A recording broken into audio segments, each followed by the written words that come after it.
भाजप मुंबईमध्ये अंबरनाथ आणि अकोटप्रमाणे नवीन राजकीय प्रयोग करणार आहे का अशी चर्चा आहे।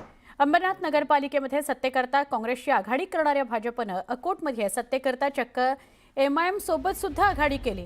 तसाच प्रयोग मुंबईमध्ये झाला तर दोन्ही शिवसेनेची कोंडी करता येईल। महापालिका निवडणुकीमध्ये काँग्रेसला आणि एमआयएमच्या नगरसेवकांसोबत संपर्क साधत वेगळी राजकीय समीकरणं साकारली जावेत याकरता चर्चा सुरू आहे।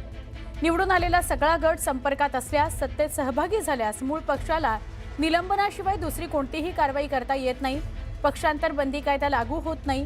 काँग्रेस आणि एमआयएम भाजपसोबत जुळवून घेणं ही अभद्र युती जरी समोर दिसत असली तरी यातून भाजपला ठाकरेंची आणि शिंदेंची ताकद कमी करायला मदत होणार आहे।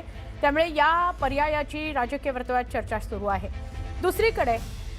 दुसरी शक्यता अशी की राष्ट्रवादी काँग्रेसचे विजयी नगरसेवक देखील संपर्कात आल्यावर आपल्याला 114 संख्याबळ गाठणं सोपं होईल असं एक चर्चेचा सूर उमटतोय। म्हणजे ही दोन समीकरणं चर्चेत येत आहेत। वेगवेगळी इक्वेशन्स समोर येणार आहेत। मुंबई महापालिकेविषयी आपण बोलतो आहोत तर पहिली शक्यता काय आहे? 89 जागा या भाजपच्या आहेत,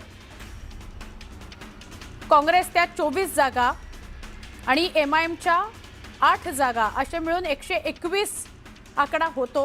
मॅजिक फिगर 114 पुढे जाते। त्यामुळे शक्यता एक, ज्याला अभद्र युती असं संबोधलं जातं, तशी एक शक्यता समोर येते।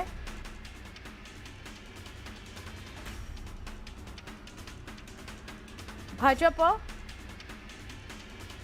काँग्रेस 24 आणि एमआयएमच्या 8 एकूण 121 आकडा होतो। दुसरी शक्यता काय आहे ते बघूयात।